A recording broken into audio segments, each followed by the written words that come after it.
کرن کماری کو کچھ حوصلہ ہوا۔ دوبارہ کمار دیوی کی طرف دیکھتے ہوئے وہ کہنے لگی، میری بہن، یہ وعدہ بھی کرو کہ اس سوال کا جواب سچائی پر رہتے ہوئے دو گی۔ ہاں، میں وعدہ کرتی ہوں کہ جو کچھ تم پوچھو گی بالکل سچائی پر رہتے ہوئے اس کا جواب دوں گی، مسکراتے ہوئے کمار دیوی نے کہا تھا۔ اس پر کرن کماری نے پہلے گلا صاف کیا، پھر دھیمے سے لہجے میں کمار دیوی کی طرف دیکھتے ہوئے وہ کہنے لگی، میری بہن، اگر تم برا نہ مانو تو میں یہ جاننا چاہتی ہوں کہ تم ایبا سے نفرت کرتی ہو یا محبت؟ کرن کماری کے سوال پر کمار دیوی کی حالت یکسر بدل کر رہ گئی تھی۔ لگتا تھا اس سوال نے اسے چونکا کے رکھ دیا۔ چہرہ حیا کے باعث سرخ ہو گیا تھا۔ کچھ دیر وہ کچھ بول نہ سکی، سوچ میں پڑ گئی تھی۔ عین اسی لمحہ دروازے پر کسی نے تیز دستک دی تھی اور کرن کماری کو پکارا تھا۔ کھانے کے برتن جو کرن کماری نے پہلے سے باندھ رکھے تھے انہیں لے کر اٹھ کھڑی ہوئی۔ بوکھلائے ہوئے لہجے میں وہ کہنے لگی، میری بہن، تم دوسرے کمرے میں چلی جاؤ، بستی کی لڑکیاں مجھے بلا رہی ہیں، وہ کھانا لے کر کشتیوں کی طرف جائیں گی۔ فکر مند ہونے کی ضرورت نہیں ہے۔ جس موضوع پر میں تمہارے ساتھ گفتگو کر رہی تھی اس موضوع پر بعد میں گفتگو کر لیں گے۔ ابھی میں جاتی ہوں۔ دروازے کو اندر سے زنجیر لگی ہوئی ہے، وہ اندر نہیں آ سکتی۔ اب تم اپنے کمرے میں چلی جاؤ۔ اس کے ساتھ ہی کھانے کے برتن اٹھا کر کرن کماری رسوئی سے نکلی، جبکہ کمار دیوی اس کے ساتھ ہی نکلتے ہوئے پچھلے کمرے کی طرف چلی گئی تھی۔ اب کرن کماری کے ہاتھ میں کھانے کے برتن تھے اور وہ دروازے کی زنجیر کھول رہی تھی۔ باہر بہت سی لڑکیاں کھانے کے برتن لیے کھڑی تھیں۔ کرن کماری نے دروازہ بند کر کے اسے باہر سے قفل لگا دیا اور وہ ان لڑکیوں کے ساتھ درائے سرسوتی کی طرف ہو لی تھی۔ سلطان شہاب الدین غوری کے غزنی کی طرف چلے جانے کے بعد کوہرام شہر میں قطب الدین ایبک اور ایبا دوسرے سالاروں کے ساتھ مل کر نہ صرف اپنے لشکر میں نئی بھرتی کرتے ہوئے لشکر کی تعداد اور قوت میں اضافہ کرتے رہے، بلکہ لشکر کی انہوں نے بہترین تنظیم اور تربیت کا کام بھی سر انجام دینا شروع کر دیا تھا۔ اسی دوران ان کے مخبروں نے اطلاع دی کہ کم از کم 3 جگہوں کے حالات مسلمانوں کے خلاف ہونے کا اندیشہ ہے۔ ان 3 میں سے ایک دہلی، دوسرا میرٹھ اور تیسرا کول شہر تھا۔ یہ کول شہر ہی تھا جو بعد میں علی گڑھ کہلایا، جس نے محمڈن، اینگلو اور نیشنل کالج اور مسلم یونیورسٹی کی وجہ سے عالمگیر شہرت پائی۔ بہرحال اپنے مخبروں سے اطلاع پانے کے بعد قطب الدین ایبا کے ساتھ کوہرام شہر سے اپنے لشکر کو لے کر نکلا۔ پہلے دونوں نے میرٹھ کا رخ کیا، بڑی آسانی سے میرٹھ کو فتح کر کے اپنی سلطنت میں شامل کر لیا۔ اب انہوں نے اپنے لشکر کے ساتھ دہلی شہر کا رخ کیا تھا۔ دہلی میں اس وقت مرنے والے راجہ گوبند رائے کے لواحقین حکومت کر رہے تھے۔ ان کے اندر بھی چونکہ باہمی چپکلش جاری ہو چکی تھی، لہٰذا قطب الدین ایبک اور ایبا دہلی پر حملہ آور ہوئے۔ دہلی کو بھی فتح کر کے اپنی سلطنت میں شامل کر لیا۔ دہلی کو فتح کرنے کے بعد قطب الدین ایبک نے کوہرام شہر کے بجائے دہلی کو اپنا مرکز حکومت قرار دیا۔ اس کے بعد اس نے اپنے مرکز کو محفوظ کرنے کے لیے آس پاس کے علاقوں پر بھی حملہ آور ہو کر انہیں اپنی سلطنت میں شامل کرنا شروع کر دیا تھا۔ اسی سلسلے میں قطب الدین ایبک اور ایبا دونوں اپنا لشکر لے کر کول شہر یعنی علی گڑھ کو پہلے ہی فتح کر چکے تھے۔ اب ارد گرد کے علاقوں کو فتح کر کے انہوں نے اپنی سلطنت میں شامل کر لیا تھا۔ اس طرح قطب الدین ایبک اور ایبا نے سلطان شہاب الدین کی غیر موجودگی میں مختلف شہروں پر قبضہ کرنے کے بعد کوہرام کے بجائے اپنا مرکز حکومت دہلی میں منتقل کر دیا تھا۔ اب ہندوستان میں 3 بڑی طاقتیں تھیں جو مسلمانوں کے لیے خطرہ بن کر اٹھ سکتی تھیں۔ ایک کنوج اور بنارس کا راجہ جے چند، دوسرا نہروالا کا راجہ بھیم دیو اور تیسرا اجمیر کے مر جانے والے راجہ پرتھوی راج کا قریبی عزیز بھیم راج تھا، جو مشرق کی دور دراز سرزمینوں میں ایک طرح سے گھات میں بیٹھا ہوا تھا، اور پرتھوی راج کے علاوہ گوبند رائے اور دوسرے راجاؤں کے جس قدر شکست خوردہ لشکر تھے ان سب کو اس نے اپنے پاس جمع کرنا شروع کر دیا تھا۔ کچھ علاقوں پر اس نے اپنا تسلط بھی قائم کرتے ہوئے اپنے لشکر کے اخراجات پورے کرنے شروع کر دیے تھے۔ ان دنوں نہروالا کا راجہ بھیم دیو تو خاموش ہی رہا، لیکن کنوج اور بنارس کے راجہ نے پرزے نکالنے شروع کر دیے تھے۔ اس نے تہیہ کر لیا تھا کہ وہ ہر صورت میں مسلمانوں سے ہندوستان کے راجاؤں کی شکست کا انتقام لے گا۔ ان خیالات کو سامنے رکھتے ہوئے اس نے پہلے لشکر کی تعداد بڑھانا شروع کی۔ دن رات نئے لشکری بھرتی کیے گئے۔ مالوا کے راجپوت تک اس کے پاس جمع ہونا شروع ہو گئے تھے۔ نئے لشکریوں کی تربیت کا کام سر انجام دینے کے ساتھ ساتھ اندر ہی اندر ہندوستان کی مختلف قوتوں سے رابطہ قائم کر کے نہ صرف مالی فوائد حاصل کیے گئے بلکہ اپنی طاقت و قوت کو بھی مستحکم کیا گیا۔ مسلمانوں کا مقابلہ کرنے کے لیے جے چند نے 2 اہم قوتوں کی طرف قاصد بھجوائے۔ کچھ قاصد نہروالا کے راجہ بھیم دیو کی طرف بھجوائے اور اسے دعوت دی کہ متحد ہو کر مسلمانوں پر حملہ آور ہوں اور انہیں ہندوستان سے نکال باہر کریں۔ نہروالا کے راجہ نے تو اس سلسلے میں کوئی ہمت افزا جواب نہ دیا، خاموشی اختیار کر لی۔ تاہم جے چند کو امید تھی کہ اگر نہروالا کا راجہ بھیم دیو تعاون نہیں کر رہا تو پرتھوی راج کا قریبی عزیز بھیم راج ضرور اس سے تعاون کرے گا۔ لہٰذا اس نے ایک خاصا بڑا وفد چند تحائف دے کر بھیم راج کی طرف روانہ کیا۔ اس وفد میں راجہ جے چند کے کچھ سرکردہ سالار بھی شامل تھے۔ اب صورتحال یہ تھی کہ جہاں تک کنوج کے راجہ جے چند کا تعلق تھا تو وہ قطب الدین ایبک کے مرکزی شہر دہلی سے کافی دور تھا۔ قطب الدین ایبک دہلی سے مغرب میں اجمیر تک پھیل چکا تھا۔ جنوب میں دریائے گنگا اور جمنا کے درمیان اس کی گرفت ہو چکی تھی، جبکہ جنوب اور جنوب مشرق کے رخ پر وہ تھانے سر اور میرٹھ تک اپنی گرفت کو مضبوط اور مستحکم کر چکا تھا۔ کنوج کے راجہ جے چند کا علاقہ بھی دور دور تک پھیلا ہوا تھا۔ یہ علاقہ دریائے گنگا اور جمنا کے درمیان تھا اور کنوج شہر سے نیچے کانپور، آسن، الہ آباد اور اجمیر سے بھی آگے تک اس کی عملداری پھیلی ہوئی تھی۔ جہاں تک اجمیر کے مرنے والے راجہ پرتھوی راج کے رشتہ دار بھیم راج کا تعلق تھا، اس نے مسلمانوں کے علاقوں سے دور رہ کر اپنی طاقت و قوت میں اضافہ کیا تھا۔ کالنجر اور اجین کے اوپری حصے میں جہاں ایک نالا چانڈلا اور بانڈا شہروں کے درمیان سے گزرتے ہوئے دریائے جمنا میں گرتا تھا، انہی کی اطراف میں جو گنے کے کھیت اور آبادیاں تھیں ان پر بھیم راج کی گرفت تھی اور وہیں وہ اپنی طاقت و قوت مستحکم کر رہا تھا۔ ایک طرف اس کی گرفت دریائے جمنا تک تھی، دوسری طرف وہ دریائے نرمدا تک کے علاقے کو پامال کرتا ہوا اپنے لیے ضروریات کا سامان فراہم کر رہا تھا۔ ساتھ ہی ساتھ جنوب کے چھوٹے چھوٹے حکمرانوں سے بھی مسلمانوں کے خلاف مدد حاصل کر رہا تھا۔ جس وقت کنوج کے راجہ جے چند کا وفد بانڈا اور چانڈلا شہروں کے درمیان بھیم راج کے علاقے میں پہنچا تو اس وقت بھیم راج اپنے کچھ سالاروں کے ساتھ برساتی نالے کے قریب ہی ایک جگہ بیٹھا ہوا تھا۔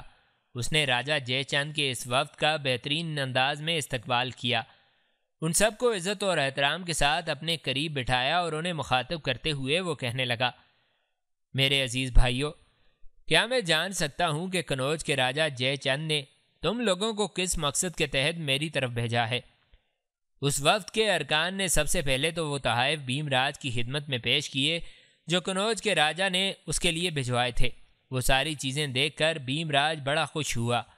پھر کنوج کے راجہ کا ایک سالار بھیم راج کو مخاطب کرتے ہوئے کہنے لگا، آپ نے ہم سے یہ سوال کیا تھا کہ ہم راجہ جے چند کی طرف سے کیا پیغام لے کر آئے ہیں۔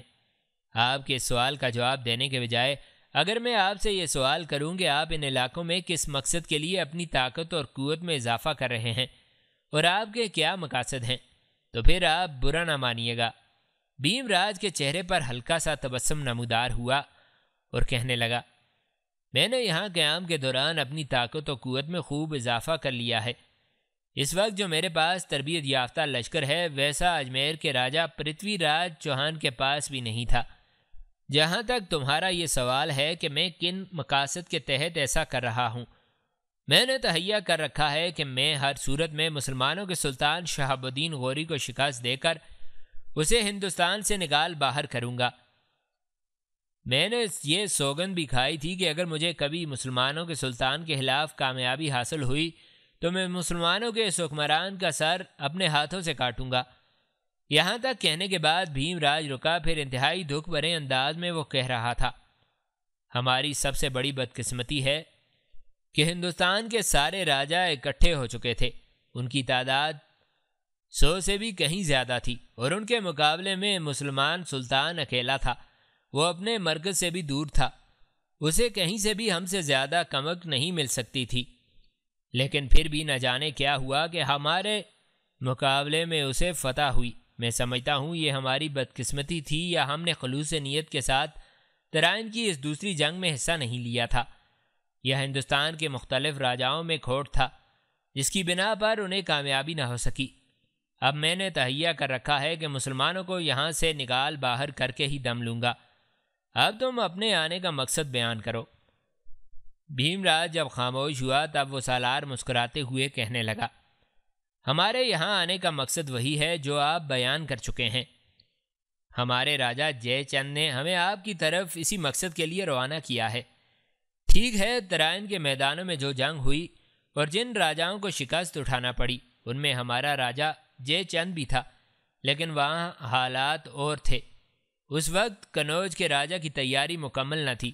اب ہم نے مسلمانوں کا مقابلہ کرنے کے لیے اپنی تیاریوں کو عروج پر پہنچا دیا ہے۔ ہمارا راجا جے چند چاہتا ہے کہ آپ کے ساتھ تعاون کر کے مسلمانوں پر حملہ آور ہوں اور مسلمانوں کو ہندوستان سے نکال باہر کریں۔ اگر ہم اس وقت حملہ آور ہوں تو مسلمانوں کو شکست دینا آسان ہے، اس لیے کہ ہمارے راجا نے اپنے مخبر مسلمان علاقوں میں دور دور تک پھیلا رکھے ہیں، اور انہوں نے راجا کو یہ خبر دی ہے کہ مسلمانوں کا سلطان شہاب الدین غوری چند روز تک کورام شہر میں قیام کرنے کے بعد واپس غزنی جا چکا ہے، اور یہاں اب اس کے 2 عدد سالار ہیں، ایک قطب الدین ایبک، دوسرا ایبا۔ ان حالات میں ہم اگر مسلمانوں کے سالاروں پر حملہ آور ہوں تو انہیں شکست دے کر بھاگ جانے پر مجبور کر سکتے ہیں۔ اگر ہم اپنی طاقت و قوت کے ساتھ ان کا تعاقب کریں تو دریائے سندھ تک کوئی طاقت و قوت ہمیں ان کا تعاقب کرنے سے نہ روک سکے گی۔ یہاں تک کہنے کے بعد کنوج کا وہ سالار رکا، پھر اپنے خدشات کا اظہار کرتے ہوئے وہ دوبارہ کہہ رہا تھا، جہاں تک ہمارا اور ہمارے راجا کا اندازہ ہے، اگر ہم نے مسلمانوں پر حملہ آور ہونے میں تاخیر کی اور شہاب الدین غوری کے غزنی چلے جانے کے بعد اس کی غیر حاضری سے فائدہ اٹھا کر اپنے لیے فوائد حاصل کرنے کی کوشش نہ کی، تو پھر مسلمان شمال و جنوب اور مشرق پر ہر طرف سے حملے کرتے ہوئے یہاں کسی بھی مقامی راجا کو خود مختار نہیں رہنے دیں گے۔ لہٰذا وقت کا یہی تقاضا ہے کہ ہم متحد ہو کر مسلمانوں سے ٹکرا جائیں۔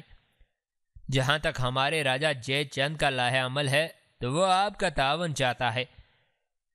راجا جے چند چاہتا ہے کہ ایک وقت مقرر کر لیا جائے، اس وقت مقررہ پر ہمارا لشکر کنوج سے نکل کر دریائے جمنا کا رخ کرے اور بالکل گوالیار کی سیدھ میں گنگا اور جمنا کے بیچ آپ کا لشکر بھی وہاں پہنچ جائے۔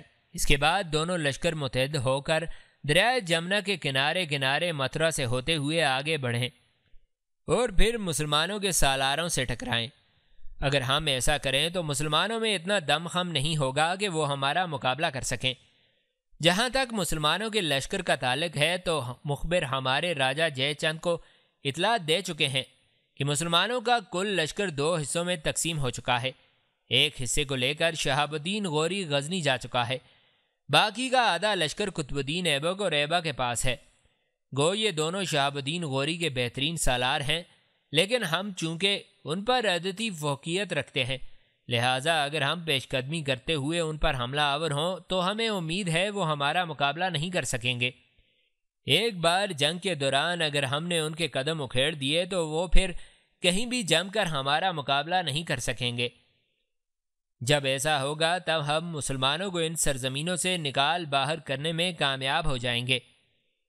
جے چند کے سالار کے خاموش ہونے پر ہلکی ہلکی مسکراہٹ میں بھیم راج اس وفد کے سارے ارکان کی طرف دیکھتے ہوئے کہنے لگا، لگتا ہے ہمارے اور تمہارے خیالات آپس میں بہت ملتے ہیں۔ میں جے چند کے ساتھ مکمل اتحاد اور تعاون کرنے کے لیے تیار ہوں۔ اگر ہم دونوں مل کر پوری طاقت و قوت صرف کرتے ہوئے مسلمانوں پر حملہ آور ہوں تو اپنی فتح اور کامیابی کو یقینی بنا سکتے ہیں، لیکن اس تعاون اور اتحاد کے لیے میری ایک شرط ہے۔ کنوج کے راجا کے سالار نے چونکنے کے انداز میں بھیم راج کی طرف دیکھا، پھر چپتے ہوئے انداز میں اس نے پوچھا، کیسی شرط؟ بھیم راج نے اپنے ہونٹوں پر زبان پھیری، 2-3 بار اپنی پیشانی کو عجیب سے انداز میں رگڑا، اس کے بعد وہ کہنے لگا، میری شرط یہ ہے کہ اگر ہم متحد ہو کر مسلمانوں کو شکست دینے میں کامیاب ہو جائیں تو ہندوستان میں اس سے پہلے جن علاقوں پر میرے عزیز اور رشتہ دار راجہ پرتھوی راج کی حکومت تھی، ان علاقوں پر میری حکومت کو تسلیم کر لیا جائے۔ باقی علاقوں سے مجھے کوئی غرض و غایت نہ ہوگی، وہ تمہارا راجہ جے چند جسے چاہے دیتا رہے۔ پرتھوی راج کے بیٹے کولا راج کا کیا بنے گا، جس کو ان دنوں مسلمانوں کی حمایت بھی حاصل ہے؟ بھیم راج نے کچھ سوچا، پھر عیارانہ انداز میں کہنے لگا، اس کے لیے دو راستے ہیں۔ اگر میں اور جے چند دونوں مل کر مسلمانوں کو شکست دیتے ہیں تو پھر پرتھوی راج کی ساری مملکت کا حکمران میں ہوں گا، اور موجودہ راجہ کولا یعنی پرتھوی راج کا بیٹا ایک طرح سے میرا راجکمار بن کر رہے گا، اور میرے بعد سلطنت کا وہی والی اور وارث ہوگا۔ اگر کولا کو یہ پیشکش منظور نہ ہو تو اس کا ایک بہترین حل بھی ہے۔ مسلمانوں کو اگر ہم شکست دیتے ہیں تو دریائے سندھ تک ہم انہیں ٹکنے نہیں دیں گے۔ اب دریائے گنگا سے لے کر دریائے سندھ تک وسیع علاقے ہماری عملداری میں آ جائیں گے، اور ان علاقوں میں جس حصے کا بھی راجہ کولا چناؤ کرے اسے وہاں کا حاکم مقرر کر دیا جائے۔ بھیم راج جب خاموش ہوا تب وہ سالار پھر بول اٹھا، اور مرکزی شہر دہلی سے متعلق آپ کا کیا خیال ہوگا؟ بھیم راج نے ہلکا سا کہکا لگایا اور کہنے لگا، مجھے دہلی سے کوئی غرض و غایت نہیں ہوگی۔ دہلی اگر جے چند رکھنا چاہے تو رکھ لے، مجھے کوئی اعتراض نہیں۔ اگر کولا کو وہاں کا حاکم مقرر کیا جاتا ہے تب بھی میں اس سلسلے میں کوئی اعتراض نہیں کروں گا۔ مجھے صرف وہ علاقہ چاہیے جس پر اس سے پہلے پرتھوی راج حکومت کرتا تھا، بس اس کے علاوہ مجھے کچھ نہیں چاہیے۔ یہاں تک کہنے کے بعد بھیم راج رکا، پھر دوبارہ وفد کے ارکان کو مخاطب کرتے ہوئے وہ کہہ رہا تھا، پہلے تو یہ کہو، تمہارے راجہ نے جنگ کے لیے کچھ ہاتھی بھی تیار کیے ہیں؟ راجہ جے چند کا سالار مسکرایا اور کہنے لگا، اس وقت ہمارے پاس لگ بھگ 2000 ہاتھی ہیں جنہیں ہم جنگ میں استعمال کر سکتے ہیں۔ اس کے علاوہ بھی ہمارے پاس ہاتھی ہیں جن سے بوقت ضرورت کام لیا جا سکتا ہے۔ بھیم راج مسکرایا اور کہنے لگا، یہ تو بہت اچھا ہے، میں بھی لگ بھگ 1000 ہاتھیوں کو جنگ میں حصہ لینے کی تربیت دے چکا ہوں۔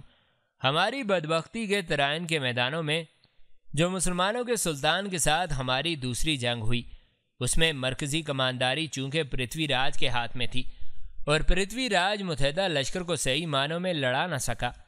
اس وقت بھی ہندوستان کے متحدہ لشکر کے پاس لگ بھگ 3000 ہاتھی تھے، لیکن جس طرح ان سے کام لیا جانا چاہیے تھا ان سے کام نہ لیا گیا۔ ہاتھیوں کو آگے رکھا گیا تھا اور ہاتھیوں کے بیچ میں، انہی ہاتھیوں کے پیچھے آڑ میں رہتے ہوئے تیر اندازوں کو رکھا جانا چاہیے تھا، تاکہ وہ مسلمانوں کے لشکر پر تیر اندازی کر کے ان کے گھوڑوں اور گھڑ سواروں کو چھلنی کر کے رکھ دیتے، لیکن ایسا نہیں کیا گیا۔ ہماری مزید بدقسمتی کے مسلمانوں کے سلطان شہاب الدین غوری نے تھوڑی دیر تک ہمارے ساتھ جنگ کرنے کے بعد جان بوجھ کر اپنے لشکر کے ساتھ پسپائی اختیار کی۔ وہ اس کی ایک جنگی چال تھی، ایسا کر کے وہ ہم سے غلطی اور حماقت کرانا چاہتا تھا، اور ہمیں وہ جنگی چال میں مات دیتے ہوئے ہم سے حماقت کرانے میں کامیاب ہو گیا۔ اس نے جب پسپائی اختیار کی تو ہمارے لشکریوں سے غلطی یہ ہوئی کہ ہاتھیوں سے آگے نکل گئے تاکہ مسلمانوں کا تعاقب کر کے انہیں نقصان پہنچائیں۔ ایسا کرنا انتہا درجہ کی غلطی تھی، ہاتھیوں کے آگے نہیں نکلنا چاہیے تھا۔ اس طرح ہمارے لشکر کا ایک خاصا بڑا حصہ جب ہاتھیوں کے آگے نکل گیا تب اپنی جنگی چال کو آخری شکل دیتے ہوئے مسلمانوں کا سلطان پلٹا اور پوری قوت اور طاقت سے ہم پر حملہ آور ہو گیا۔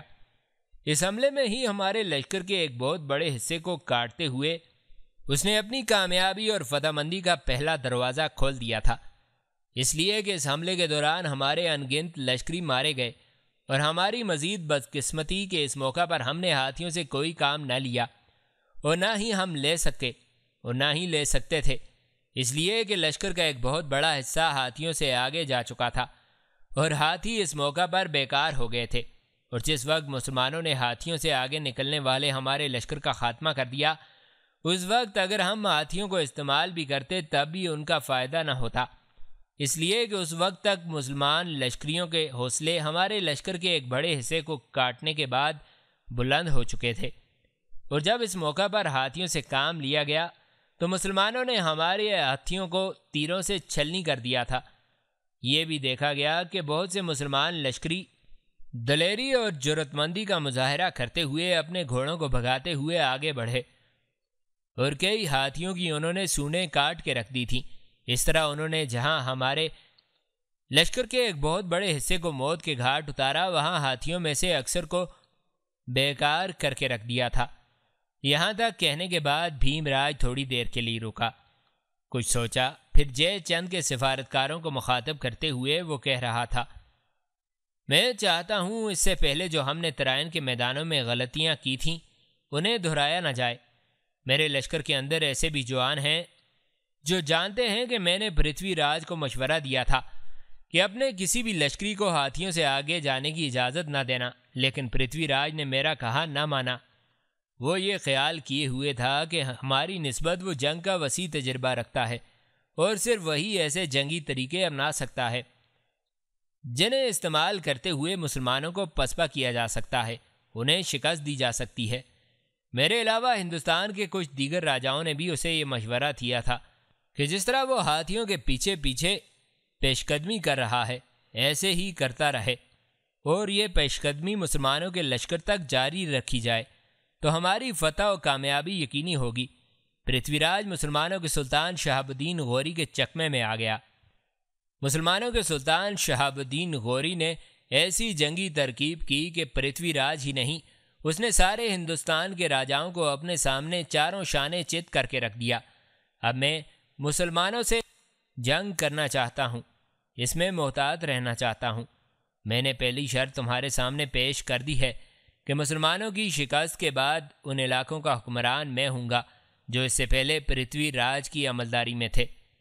پرتھوی راج کا بیٹا راجہ کولا ویسے بھی ان علاقوں کا حقدار نہیں، اس لیے کہ اس نے مسلمانوں کی اطاعت اور فرمانبرداری اختیار کر لی ہے اور اس نے انہیں خراج دینا قبول کر لیا ہے۔ لہٰذا جو خراج دینا قبول کر لے اور جسے وہ خراج دے اسے اگر بعد میں شکست ہو تو خراج دینے والا ان علاقوں کا حکمران بننے کا حقدار نہیں، بلکہ حقدار وہ ہوگا جو ان علاقوں کو خراج سے نجات دلائے۔ اس موقع پر میں تمہارے سامنے دوسری شرط تو نہیں لیکن ایک پیشکش کرتا ہوں کہ اپنے راجہ جے چند کے پاس جا کر اسے بتانا کہ میں مسلمانوں کے خلاف اس سے مکمل اتحاد اور تعاون کرنے کے لیے تیار ہوں۔ جو جگہ متعین کی گئی ہے وہاں وقت مقررہ پر پہنچوں گا اور کوشش کروں گا کہ میرا لشکر جے چند سے بھی بڑا ہو، لیکن ایک بات اپنے راجہ پر واضح کر دینا کہ جب مسلمانوں کے ساتھ ٹکراؤ ہو تو کوئی بھی قدم مجھ سے مشورہ کیے بغیر نہیں اٹھائے گا۔ مسلمانوں کو ان سرزمینوں سے نکالنے کے لیے میں جے چند کے تحت بھی کام کرنے کے لیے تیار ہوں، لیکن صرف یہ چاہوں گا کہ جب بھی مسلمانوں کے خلاف کوئی کارروائی کرنا چاہے تو صرف مجھ سے نہیں بلکہ میرے اور اپنے لشکر میں جو سالار ہوں ان سے بھی مشورہ کرنا چاہیے۔ میرے خیال میں اگر ہم ایسا کریں گے تو مسلمانوں کے خلاف ہماری فتح یقینی ہوگی۔ بھیم راج جب خاموش ہوا تو جے چند کا سالار بولا، آپ بالکل فکر نہ کریں، یہ جو آپ نے شرط رکھی ہے کہ جنگ کے دوران آپ سے مشورہ کیا جائے گا، بلکہ میں کہتا ہوں کہ آپ نہ بھی کہتے تب بھی جنگ کے دوران آپ سے مشورہ کیا جانا چاہیے۔ صرف آپ سے نہیں بلکہ سارے سالاروں کو مل بیٹھ کر مسلمانوں کے خلاف اتفاق رائے سے کارروائی کرنی چاہیے، اور میں آپ کو یقین دلاتا ہوں کہ ایسا ہی ہوگا۔ وہ سالار لمحہ بھر کے لیے رکا، کچھ سوچا، پھر کہنے لگا، جہاں تک اجمیر کے راجہ کولا کا تعلق ہے تو میں سمجھتا ہوں کہ وہ اس کا حقدار ہی نہیں ہے کہ ہندوستان کے کسی علاقے کا اسے حاکم مقرر کیا جائے۔ اس نے اپنے شہر اپنے علاقے آزاد کرانے کے بجائے مسلمانوں کے سامنے گھٹنے ٹیک دیے ہیں۔ اس طرح اپنے رویے سے اس نے مسلمانوں کے سامنے ثابت کر دیا ہے کہ ہم ان کا مقابلہ نہیں کر سکتے، لہٰذا ان کے پاس ان کے غلام بن کر رہنے کے لیے تیار ہیں۔ آپ کسی قسم کی قطعی طور پر کوئی فکر و پریشانی کا شکار نہ ہو۔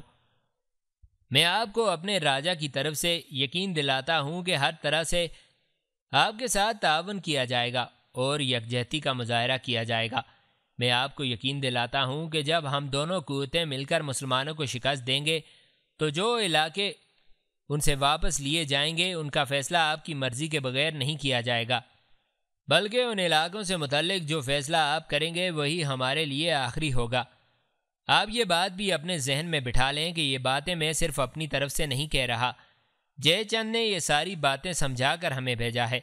اس بنا پر میں آپ کو یقین دلاتا ہوں کہ ہم آپس میں تعاون کرتے ہوئے جس قدر راستہ طے کریں گے، اس مسافت میں ہم کسی بھی موقع پر آپ سے مخالفت یا تکرار اور رد و قد کا اظہار نہیں کریں گے۔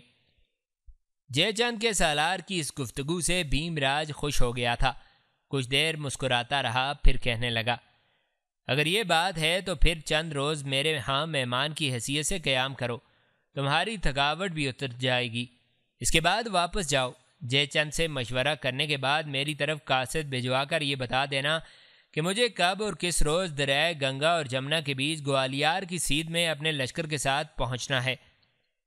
جے چند کے سارے سفارتکاروں نے بھیم راج کی اس گفتگو سے اتفاق کیا۔ انہوں نے چند روز بھیم راج کے ہاں ہی قیام کر لیا تھا۔ کنوج کا راجہ جے چند اور بھیم راج دونوں مل کر یہی اندازہ لگا رہے تھے کہ مسلمانوں پر حملہ آور ہونے کے لیے وہ ایک بہترین اور مناسب موقع تھا، اس لیے کہ مسلمانوں کا لشکر 2 حصوں میں تقسیم ہو چکا تھا۔ ایک حصے کو سلطان لے کر واپس غزنی جا چکا تھا، جبکہ دوسرا حصہ قطب الدین ایبک کے پاس دہلی میں مقیم تھا۔ لیکن مسلمان بھی ان حالات سے غافل نہ تھے۔ سلطان کے واپس غزنی جانے کے بعد قطب الدین ایبک اور ایبا بیکار نہیں بیٹھے تھے۔ انہوں نے بڑی تیزی سے نئے لشکری بھرتی کرتے ہوئے ان کی تربیت اور تنظیم کا کام شروع کر دیا تھا۔ اس طرح انہوں نے اپنے لشکر کی تعداد خوب بڑھا لی تھی۔ دشمن سے نمٹنے کے لیے قطب الدین ایبک اور ایبا کی طرف سے یہ پہلا قدم تھا۔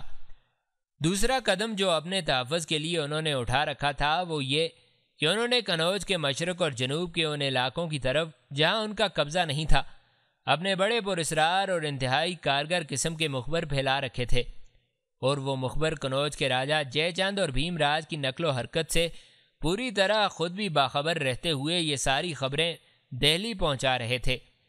اس طرح جے چند اور بھیم راج کے ارادوں سے قطب الدین ایبک دہلی میں بیٹھ کر آگاہ ہو رہا تھا، اور جو آگاہی اسے حاصل ہوتی تھی وہ ساری تیز رفتار قاصد کے ذریعے غزنی میں سلطان شہاب الدین تک پہنچا دی جاتی تھی۔ اس طرح جہاں جے چند اور بھیم راج اس غلط فہمی میں پڑے ہوئے تھے کہ مسلمانوں پر حملہ آور ہو کر وہ کامیابی حاصل کر سکتے ہیں اس لیے کہ ان کا لشکر تھوڑا ہے، مسلمان بھی اپنی اس کمی کو پورا کرنے کے ساتھ ساتھ متوقع حملوں کا جواب دینے کے لیے بالکل مستعد اور تیار تھے۔